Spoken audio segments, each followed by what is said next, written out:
प्यारे साथियों, नमस्कार। मैं अमरदीप कुमार आप सभी का अमरदीप कोचिंग सेंटर नीमडाड़ मऊ में स्वागत करता हूं। आज हम पढ़ेंगे संख्या पद्धति से संबंधित कुछ प्रश्नों के बारे में। तो आइए हम देखते हैं पहला प्रश्न को। कह रहा है किसी संख्या के एक तिहाई का एक चौथाई 28 है। यह संख्या क्या है? तो इसको हल करते समय हम करेंगे क्या, लिखेंगे इसमें सबसे पहले क्या लिखेंगे, माना वह संख्या कितनी है, x है। जब यह हमारी संख्या x हो गई तब क्या होगा, जब संख्या x मान ले तो इसका एक तिहाई यानी क्या हो जाएगा x बटा के 3, इसका फिर कितना एक चौथाई यानी 1 बटा के 4 बराबर किसके हो जाएगा 28 के।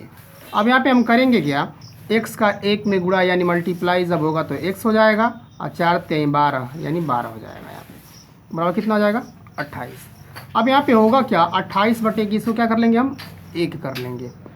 अब यहाँ पे क्या हो जाएगा 3 गुणा यानी x बराबर हो जाएगा 12 गुणे 28 यानी यहाँ पे होगा x बराबर 12 बटे 96 अब 12 दुना के 24 और 9 33 यानी हम कह सकते हैं कि वह संख्या कितनी है 336 है। अब हम देखते हैं दूसरे प्रश्न को। जैसे क्या कह रहा है, यदि किसी संख्या का 2/7 भाग 36 हो, ठीक है, तो उस संख्या का एक तिहाई कितना होगा। सबसे पहले हम लिखेंगे माना वह संख्या, क्या लिखेंगे, माना वह संख्या बराबर क्या है x है। अब इसका क्या कर रहा था 2/7 जो कितना है 36 है, तो यानी यहाँ पे लिखेंगे 2x/7 यानी 2x बटा के कितना हो जाएगा 7 बराबर कितना हो जाएगा 36। अब यहाँ से 2 से अगर इसको काट दें हम तो कितना हो जाएगा यह 18 हो जाएगा यानी x बराबर हो जाएगा 18 गुणे 7 यानी 18 गुणे जब 7 हो जाएगा तो x बराबर हो जाएगा कितना 126। जब x का मान 126 आ गया तो यहाँ पे लिखेंगे अभिष्ट संख्या, क्या लिखेंगे अभिष्ट संख्या। यानी हमें संख्या ज्ञात करनी थी यानी 1/3 निकालना था यानी क्या हो जाएगा 1/3 गुणे 126, इससे काट देंगे तो 3 चौक 12 3 दूना के 6 यानी उस संख्या का एक तिहाई जो होगा कितना होगा 42 होगा। इस तरह से हम इसे क्या करेंगे सॉल्व करेंगे। अब हम देखेंगे अगला प्रश्न। अगला प्रश्न देखते हैं प्रश्न नंबर 3 को। जिसे क्या कह रहा है सरल कीजिए 896 + 489 का स्क्वायर माइनस 896 - 489 का स्क्वायर बटा के 896 गुणे 489। तो इसको सॉल्व करने के लिए हम क्या करेंगे, आप लिखेंगे माना 896 बराबर हम a मान लेते हैं और 489 बराबर क्या मान लेते हैं b मान लेते हैं। इतना मानने के बाद क्या करेंगे, इसमें हम इसकी वैल्यू पुट कर देंगे यानी a + b का होल स्क्वायर और माइनस a - b का होल स्क्वायर अपान के a गुणे b। अब यहाँ पे क्या होगा a स्क्वायर - b स्क्वायर का फार्मूला लगा देंगे यानी a + b और प्लस a - b। दूसरे ब्रैकेट में क्या हो जाएगा a + b और माइनस a, इस माइनस का जब अंदर मल्टीप्लाई हो जाएगा तो यह वाला क्या हो जाएगा प्लस हो जाएगा अपान के a × b। इसके बाद हम करेंगे क्या, b से b कट जाएगा और a से a कट जाएगा। a में जब a को जोड़ देंगे तो हो जाएगा 2a, क्या होगा यहाँ पे हम लिख लेते हैं 2a × 2b अपान की क्या हो जाएगा ab। अब यहाँ से देखिए a b से ab क्या हो जाएगा कट जाएगा और हमारा जो आंसर आएगा यानी 4 हो जाएगा 2 दूना के 4। तो ये था हमारा क्वेश्चन नंबर 3 का सॉल्यूशन। अगला क्वेश्चन देखते हैं अब। तो अब हम अगला प्रश्न देखते हैं प्रश्न संख्या 4 को। देखिए क्या दिया है 0.05 गुणे 0.05 माइनस 0.03 इंटू 0.03 बटा के 0.05 और माइनस 0.03। इसे हमें क्या करना है सरल करना है। क्या करना है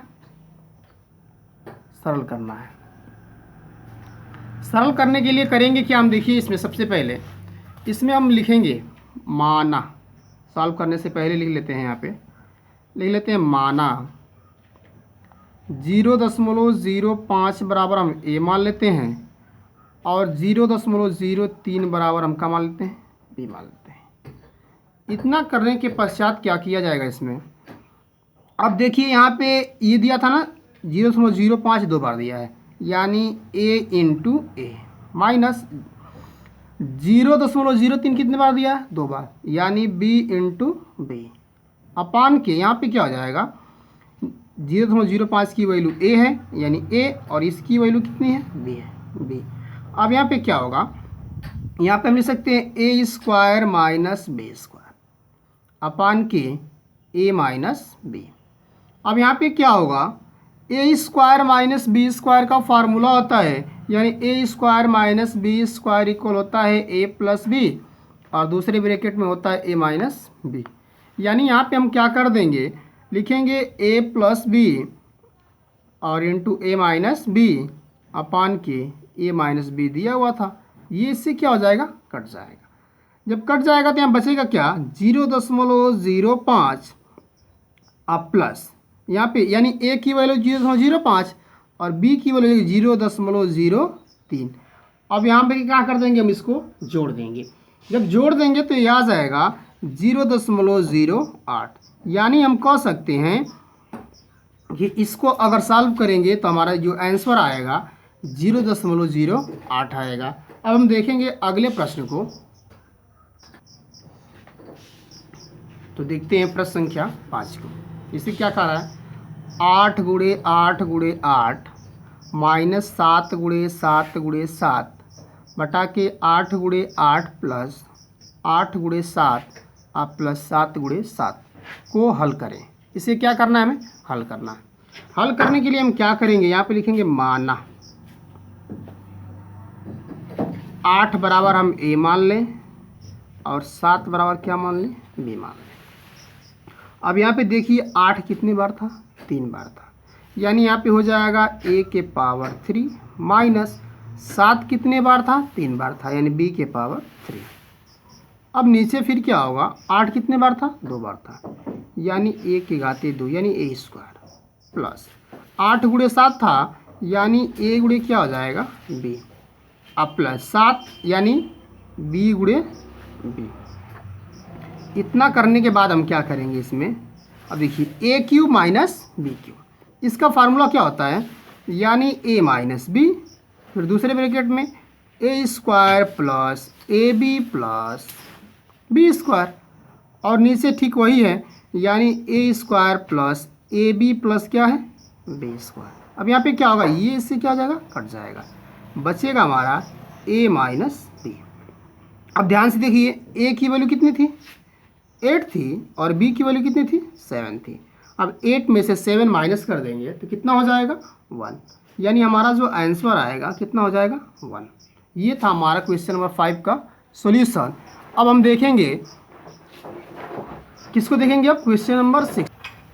तो अब हम प्रश्न संख्या 6 को देखते हैं, जिसे क्या करा है इसमें, यदि किसी संख्या का 2/3 उस संख्या के 3/4 से 14 कम हो तो वह संख्या क्या है।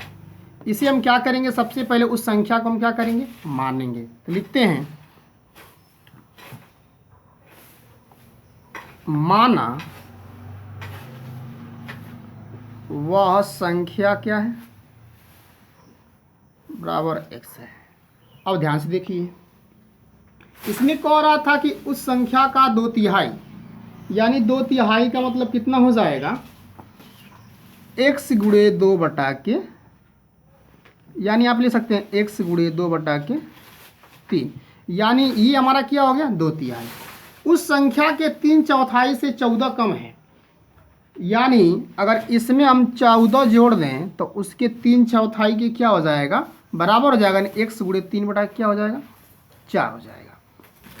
इसके बाद हम इसे करेंगे क्या, यानी ये हो जाएगा 2x बटा के 3 माइनस 3x बटा के, यानी यहाँ पे इसको हम प्लस कर देते हैं, इसको माइनस कर देते हैं, यानी इसको जला देते हैं, बटा के 4 बराबर क्या हो जाएगा यहाँ पे 14।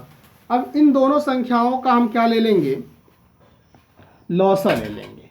जब यहाँ पे हम लौसा लेंगे तो क्या हो जाएगा 12, यानी इससे जब भाग देंगे भाग कब आ जाएगी 4 बार, 4 दूना के 8 यानी -8x हो जाएगा, फिर प्लस इससे भाग देंगे भाग 3 बार जाएगी, यानी 3 तिहाई 9 हो जाएगा, ये 9x बराबर कितना हो जाएगा 14। अब यहाँ पे क्या होगा 14 बटा के हम क्या मान लें 1 मान लें। अब -8x + 9x यानी हो जाएगा x, इसका इसमें क्या हो जाएगा गुणा, यानी 12 × 14। अब यहाँ पे क्या होगा 12 चौको 48, अब 12 एकम में 12 और 12 4 16, यानी कह सकते हैं हम कि वह संख्या जो होगी कितना होगी 168 होगी। अब हम देखेंगे अगले प्रश्न को, देखते हैं प्रश्न संख्या 7 को। इसमें क्या कह रहा है, किसी संख्या को उसके वर्ग से घटाने पर 72 प्राप्त होता है, वह संख्या क्या है। तो सबसे पहले हम मानेंगे उस संख्या को, यानी लिखेंगे माना वह संख्या कितना है, माना वह संख्या बराबर x, इसका वर्ग यानी x का स्क्वायर, इसमें से हम किसको घटा देते हैं x को घटा देते हैं, कितना मिल जाता है 72। यहाँ पे होगा क्या, अब x² - x बराबर की जब बदला देंगे तो क्या हो जाएगा माइनस हो जाएगा, 72 बराबर 0। अभी क्या करना है, -72 का x² में गुणा कराएंगे तो हो जाएगा -72x², और -72 का ऐसा फैक्टर करना है कि घटाने पर -x आए, यानी यहाँ पे क्या होगा x² - 9x प्लस कितना हो जाएगा 8x -72 बराबर क्या हो जाएगा 0। इतना करने के पश्चात हम क्या करेंगे, इसमें यहाँ से हम x कॉमन कर लेंगे, यानी x माइनस कितना हो जाएगा 9, और यहाँ से हम कॉमन कर लेंगे 8, जब 8 कॉमन कर लेंगे तो x माइनस क्या हो जाएगा 9 इक्वल क्या होगा 0, यानी यहाँ पे होगा x - 9 और x + 8 इक्वल 0। तो x इक्वल यहाँ पे हो जाएगा 9 और x इक्वल -8। तो ये वाला नेगेटिव नंबर तो हम लेंगे नहीं, यही पॉजिटिव नंबर जो होगा, यानी 9 का स्क्वायर कर देंगे तो हो जाएगा 81, 81 में से 9 घटा देंगे कितना हो जाएगा 72, यानी कह सकते हैं कि इस प्रश्न का जो आंसर आएगा कितना आएगा 9 आएगा। तो इस तरह से हम क्या करेंगे हल करेंगे। अगला प्रश्न देखते हैं। अब तो देखिए प्रश्न संख्या 8 में क्या कह रहा है, 43,282 + 46,781 का इकाई का अंक होगा। इस टाइप के प्रश्नों में जब भी पूछता है तो हम क्या करते हैं, इकाई वाले दोनों अंकों को क्या कर लेंगे जोड़ लेंगे, यानी यहाँ पे हम लिख सकते हैं इकाई का अंक बराबर, यहाँ पे इकाई का अंक 4 था और यहाँ पे क्या था 1 था, सॉरी यहाँ पे 2 था और यहाँ पे कितना था 1 था, तो 2 और 1 कितना हो जाएगा 3, यानी हम कह सकते हैं कि इसका इकाई का अंक जो होगा कितना होगा 3 होगा। तो प्रश्न 8 के बाद हम देखते हैं प्रश्न संख्या 9 को। इसमें क्या कह रहा है, जैसे कह रहा है कि 5,848 - 4,629 में इकाई का अंक होगा। अब देखिए यहाँ पे इकाई का अंक 8 है और यहाँ पे इकाई का अंक कितना है 9 है, यानी 8 में से 9 घटाना संभव है नहीं, तो यहाँ से जब एक हासिल ले जाएगा तो ये क्या हो जाएगा, पहले यहाँ पे लेते हैं इकाई अंक या इकाई का अंक। अब यहाँ पे क्या होगा, यहाँ पे 8 है, जब इससे एक ले लेगा तो ये हो जाएगा 18, और 18 में से हम 9 क्या कर देंगे माइनस, यानी क्या कर देंगे घटा देंगे, यानी तब इकाई का अंक जो बचेगा कितना आएगा 9 आएगा। तो ऐसे हम क्या करेंगे, इस टाइप के प्रश्नों को यानी इस तरह के क्वेश्चंस को क्या करेंगे सॉल्व करेंगे। अब अगला क्वेश्चन हम देखते हैं, तो देखते हैं प्रश्न संख्या 10 को। इसे कह रहा है, दो संख्याओं का योगफल तथा गुणनफल क्रमशः 11 और 18 है, तब इन संख्याओं के व्युत्क्रमों का योग है। तो देखिए यानी दो संख्याओं का योग जो कितना दिया है 11 दिया है, गुणनफल कितना दिया है, 18 दिया है। तो इन संख्याओं को हमें क्या करना है, ज्ञात करना है। तो क्या करेंगे, सबसे पहले इन संख्याओं को हम मान लेते हैं। तो लिखते हैं, यानी माना वह संख्याएं या वे संख्याएं, माना वे संख्याएं x एवं y हैं। जब ये दोनों संख्याएं हमने मान लिया x और क्या y। अब देखिए x प्लस वाई, यानी यहाँ पे योग जो दिया था, हमारा योग जो दिया था x प्लस वाई बराबर दिया था 11, और गुणनफल कितना दिया था, गुणनफल दिया था एक्स वाई बराबर कितना, 18 दिया था। अब देखिए उनके व्युत्क्रमों का योग निकालना है। व्युत्क्रम का मतलब होता है उल्टा, यानी x का उल्टा 1/x हो जाएगा और y का उल्टा 1 क्या हो जाएगा, y हो जाएगा। इनका योगफल हमें क्या करना है, निकालना है। तो सबसे पहले हम करेंगे क्या, इन दोनों का हम लॉसा लेंगे, यानी हो जाएगा xy। जब xy हमारा लॉसा हो जाएगा तो यहाँ पे हम क्या करेंगे, इससे जब भाग देंगे तो यहाँ पे y बचेगा, y का y 1 मल्टीप्लाई यानी y हो जाएगा। फिर y से भाग देंगे, कितना हो जाएगा, x बच जाएगा, x का 1 मल्टीप्लाई यानी यहाँ पे x हो जाएगा। अब देखिए यहाँ पे क्या हो रहा है, x प्लस वाई की वैल्यू कितना दिया था, 11, और एक्स वाई की वैल्यू कितना दिया था, 18। यानी इस तरह से हम कह सकते हैं कि उन संख्याओं के व्युत्क्रमों का जो योग होगा 11/के क्या हो जाएगा, 18 होगा। तो ये था हमारा संख्या पद्धति से संबंधित कुछ प्रश्नों का हल और प्रश्न। अगर वीडियो अच्छी लगी हो तो लाइक कीजिए, अपने दोस्तों के साथ शेयर कीजिए, सब्सक्राइब कीजिए। धन्यवाद।